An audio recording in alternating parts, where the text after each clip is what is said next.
puts the work quickly. Down to 6 seconds. Carr going down again. And it's Quentin Williams this time for the Jets. Over the middle in the air, picked off. Brian Poole to the end zone, touchdown. The punter to beat, and the punter brings him down. Braden Mann saved a touchdown most likely. Looks right, fires a bomb down the right sideline again for Mims. What a catch by Denzel. And welcome back. Another episode of the Cooler Jets podcast. We're your hosts, Ben Blessington and Michael Nania. Another head coaching candidate profile. This time, Panthers offensive coordinator Joe Brady. Michael, what are your thoughts on Joe Brady? Do you think he's ready to make the leap from offensive coordinator to head coach? Yeah, Joe Brady has been one of the most interesting candidates, really, from the start of this process, even since very early in the season. I've always been kind of skeptical just because of the age. He's just so young for a head coaching spot, but there's definitely a lot of intrigue with him, and he definitely fits the profile as maybe the Cliff Kingsbury of this year's head coaching class, so the boom or bust candidate that would be really exciting, but also come with a lot of risks just in terms of experience. Yeah, I think at least Kingsbury had head coaching experience. Brady's Right. a guy who only had 1 year of offensive coordinator experience in the NFL. Before that was at LSU and obviously Joe Burrow and the national title game. So he's garnered a lot of buzz, but is he ready yet? I mean, I guess Sean McVay is you mentioned Cliff Kingsbury. He's obvious as well, but Sean McVay is the young 31-year-old offensive wonder kid and gets a job and takes the Rams to a Super Bowl. Can Joe Brady repeat that? I mean, I think the question, and the Jets haven't requested him. I think the question is can he be that CEO type of candidate? So we'll hop into that. As always with these, we bring on somebody who knows a hell of a lot more than we do about these candidates. Alaina Getzenberg from the Charlotte Observer, Carolina Panthers beat reporter. Alaina, how you doing? I'm doing well. Thanks so much for having me. Well, thank you for taking time out of your day. Obviously, you're familiar with Matt Rule and his coaching staff. Rule should have been the Jets head coach, but we'll just let that slide. But Brady is interesting. I mean, he's only been requested by a few teams. The Jets are not one of them. I guess the obvious concern is the age. At 31 years old, do you think he's ready to handle a head coaching job already? That's a great question. I mean, to me, it's less the age is apparent. I mean, 31 years old, that's very young to be an NFL head coach.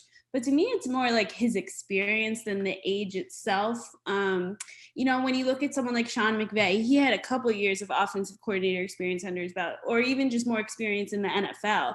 I think you look at Joe Brady, this was his first year on any football level calling plays. When he came down to the field, he started calling plays from the booth at the first half of the season. And then he moved down to the field, and he told us that was his first time being on a field during a game since he played in college. So he just doesn't have a ton of experience overall.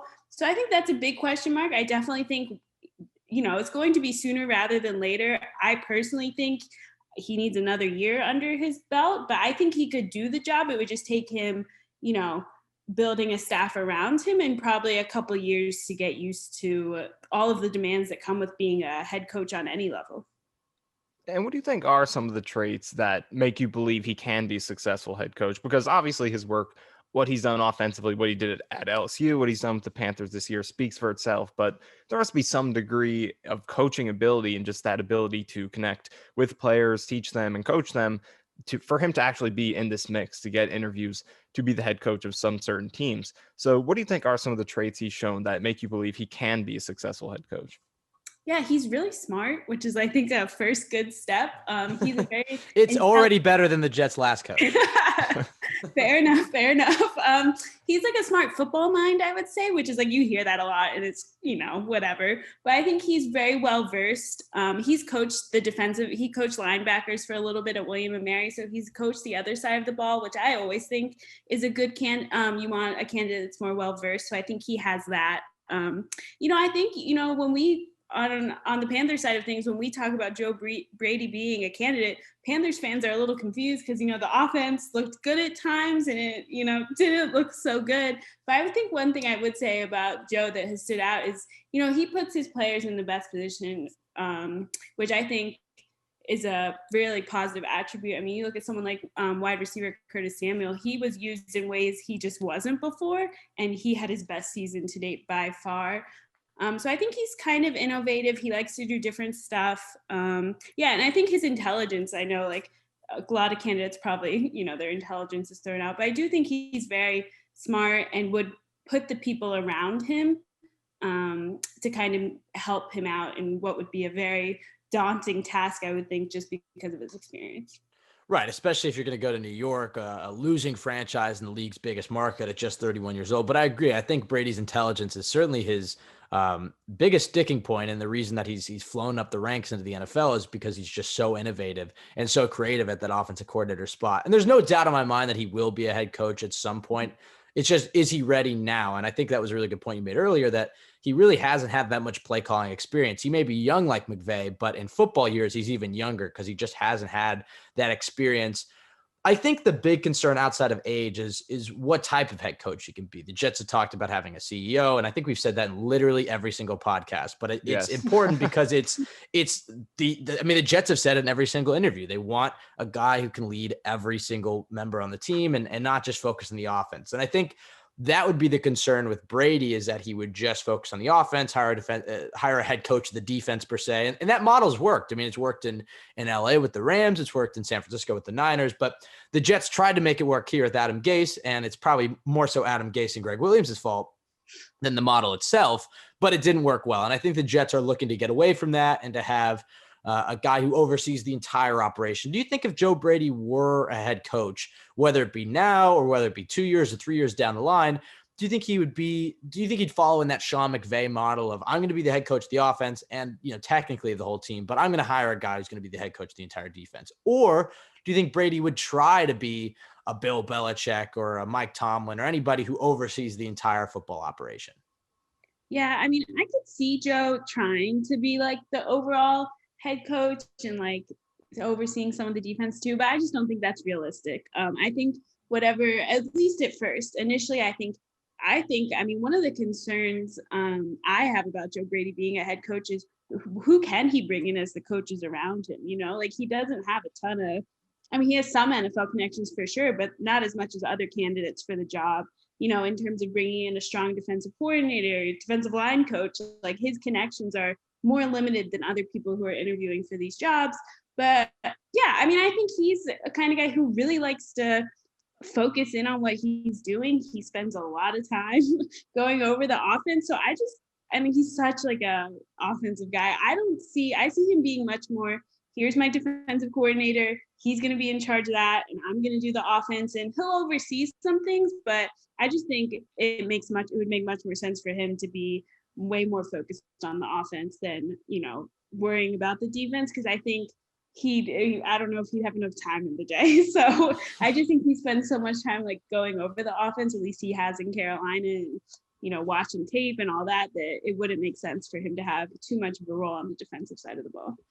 Yeah, and it's that offense that has gotten him to this point more so than anything in terms of coaching. It's just the production that he got at LSU and the improvement that he did sort of put together in Carolina. So how would you describe this Panthers offense under Joe Brady, especially the changes since before he got there? Because there's been so much improvement. He's helped Teddy Bridgewater have a career year or get back to where he was at the beginning of his career in his first year with the Panthers. Robbie Anderson, who we know well, had his best season in Carolina. Curtis Samuel, who you mentioned. So there have been a lot of positive developments for that team, and with Christian McCaffrey out for most of the year. So how would you describe this Panthers offense? And do you think that's a scheme he would bring with him to his new team, or is this sort of the Joe Brady sort of style of play that he will bring to his new team?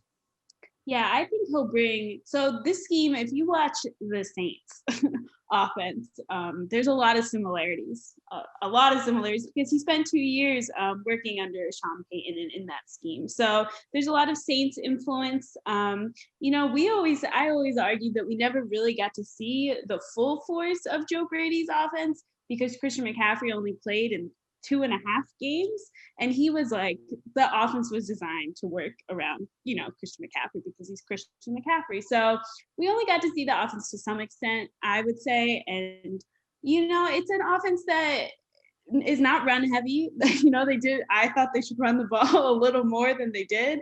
And he got a lot, like you said, like Robbie Anderson turned into a complete receiver, which I don't know if you guys would have expected that, but we certainly did it in Carolina. But, they used a lot of weapons.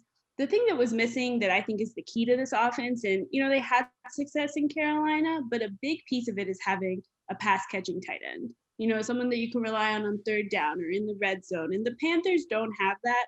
That's a huge key to this offense. And it's a lot of, I think this is more Teddy Bridgewater specific, but short passes. They did not throw the ball downfield too much. So, they would do that occasionally, but it's a lot of short passes, 10 yards, quick schemes, a lot of RPO, like a combination of stuff. But I do think if you look back at the Carolina offense, if the Jets or whoever Joe Brady's next team will be in the years to come don't have a tight end, I think the offense can only do so much.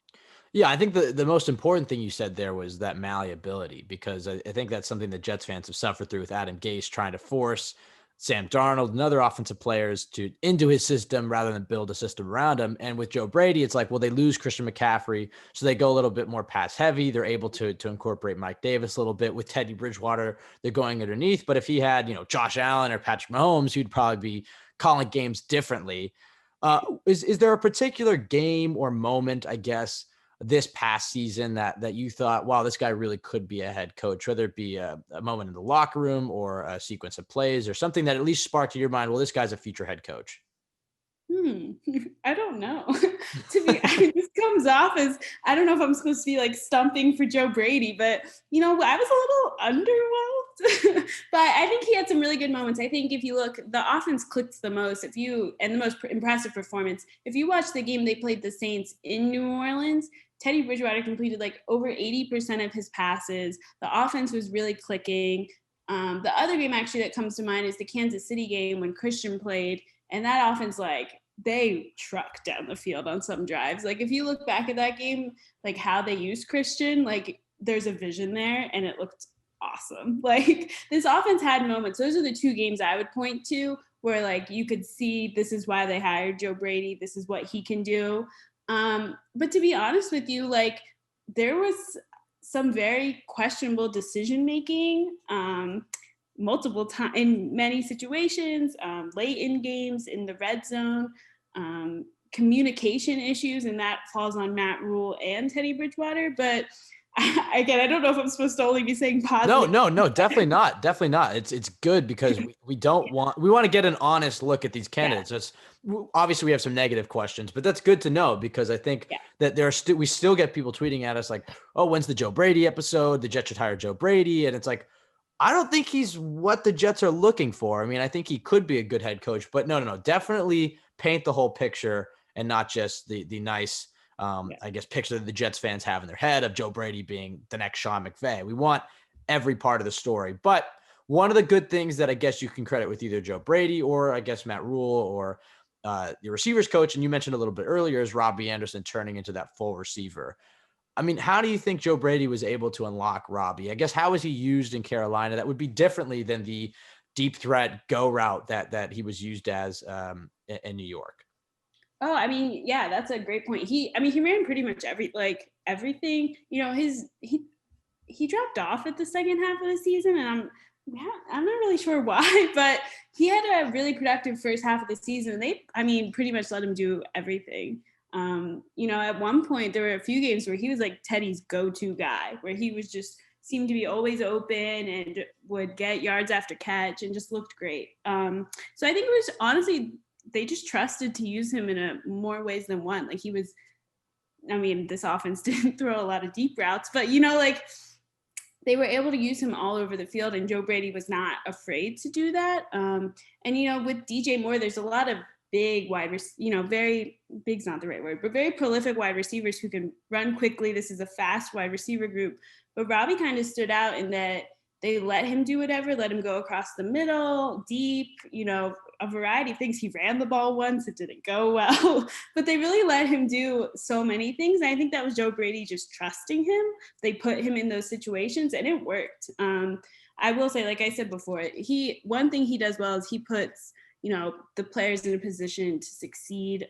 They had 4 players get over 1,000 scrimmage yards, which is just incredible. So I just think he put all of the weapons in the best position to succeed. And I think we saw that with Robbie.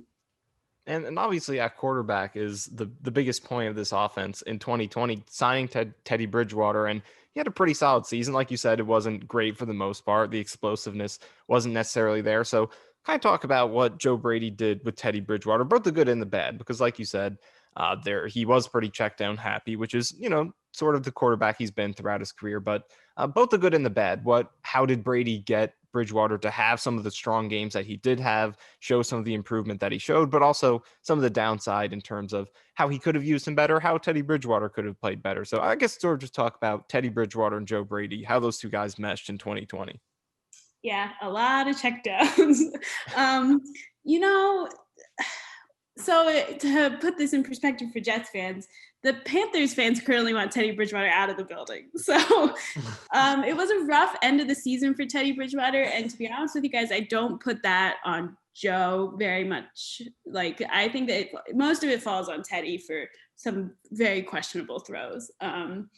I think, it was interesting because they came into the Panthers team, they spent a year together in New Orleans. So Joe Brady came in knowing Teddy Bridgewater's strengths, his weaknesses, what he could do, what, didn't work as well, and had already, a relationship with him. So there was really no reason this offense shouldn't have succeeded with Teddy. It was built for him to succeed, with Christian McCaffrey, of course. But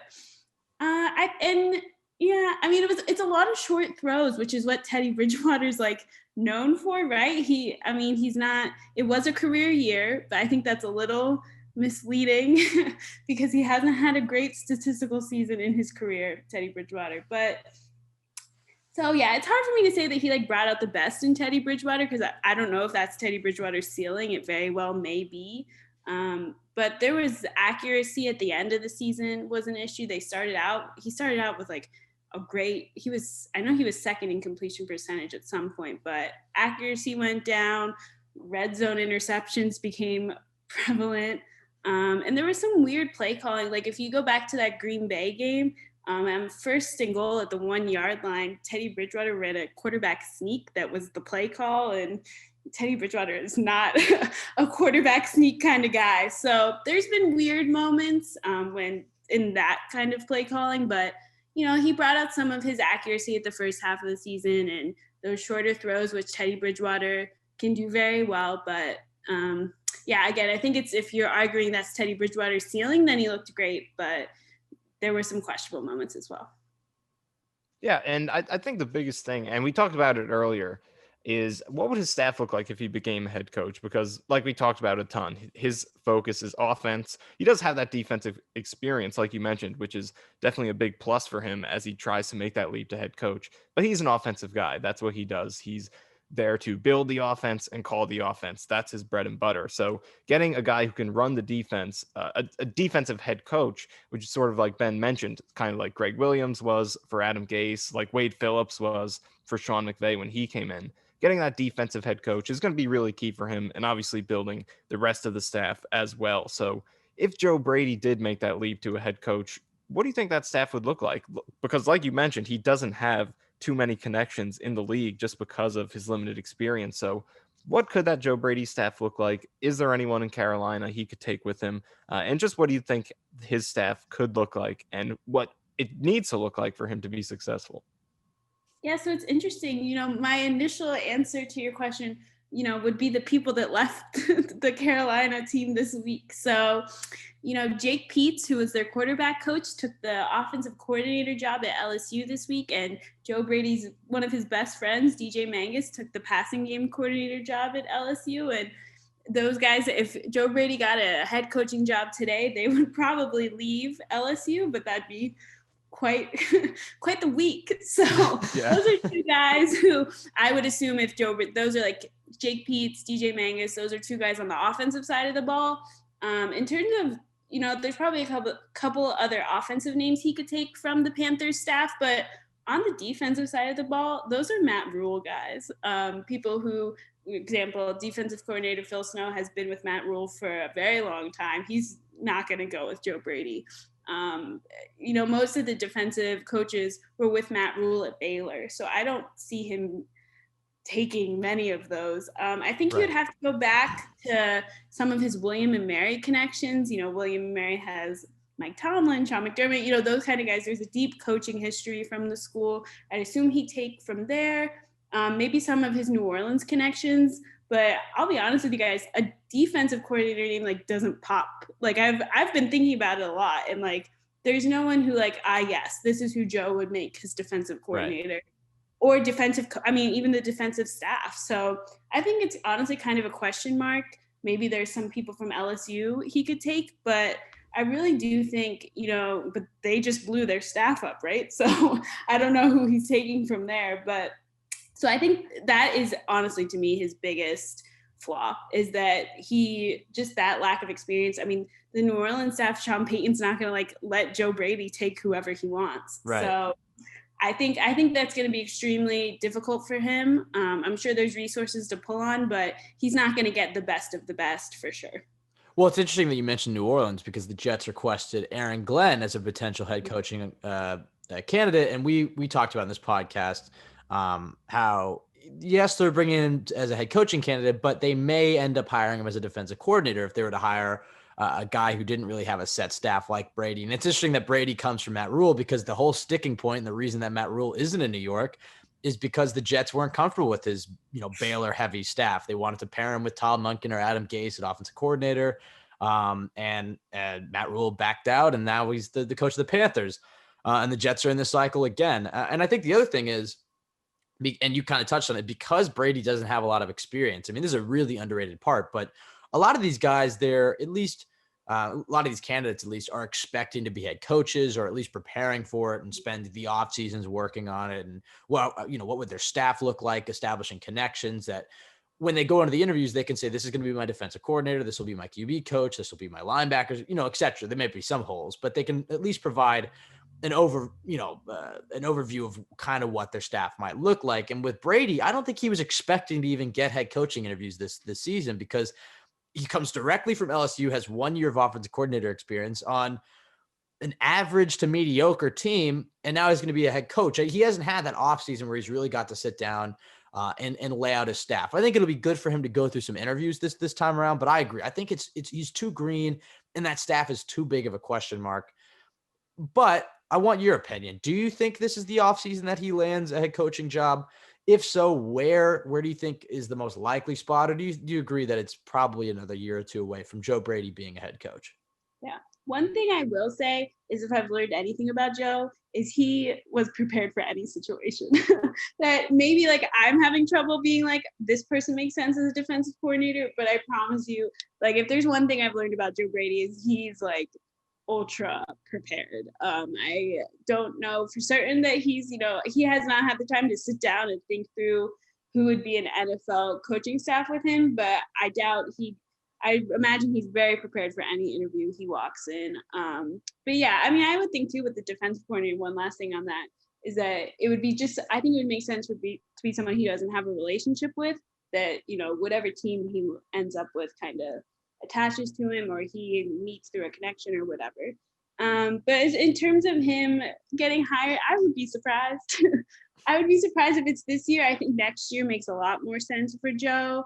But I mean, it could happen. I think the most logical landing spot seems to be Atlanta, as they're still looking. He's interviewed with the Texans and the Chargers now. And, the Texans have a GM and the Patriots' influence there doesn't really seem to make much sense with Joe. So I think the Falcons would be logical, as they're still looking for a GM as well. But again, I would be surprised, but I guess you never know. So I guess to wrap it all up with Joe Brady, if the Jets do hire him or any team hires him, what would your overall, not necessarily pitch be, because I know there are a lot of concerns that we talked about, but what would your overall sort of synopsis be to the team that hires Joe Brady? What should fans of that team be excited about? And what should they also be looking for as concerns and potential question marks that they should look out for from hiring him? Yeah. I mean, I think, I feel like I said a lot of negatives, but with all of that in mind, like he will have success. Like, I don't doubt that. How much time it takes, I think we could argue over, if he'll need a couple years or he has, he'll make plenty of mistakes along the way for sure. But he'll have success. I do not doubt that. Like I've said before, he's a very intelligent person. He is extremely prepared. He'll spend a lot of time being the best that he can be and asking questions and all of that. I don't doubt that at all. So I'd be prepared for maybe some seasons of him adjusting and getting used to it, but he can call an offense. Like, I think his offense, if he has the right pieces, can have a lot of success. And then I think he can be, that head coach that he would just need to develop into that part. So wherever he goes, the offense will have a lot of success, but maybe the rest of the head coaching responsibilities will come in the years to follow. So more development, but he will have, his offenses are really fun to watch. So I think that would be the most exciting thing if he was going to be head coach of my team.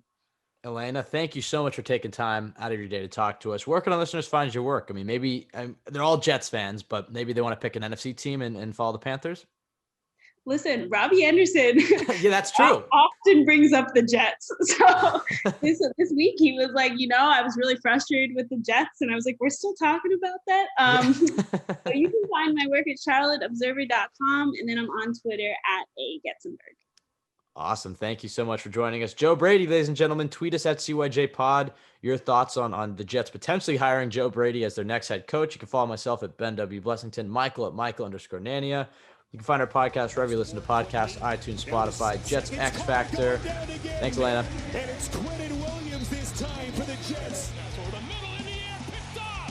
Brian Poole to the end zone, touchdown. Hunter the beat, and the punter brings him down. Brady man saved a touchdown most likely. Looks right, fires a bomb down the right sideline again for Mims. What a catch by Denzel Mims.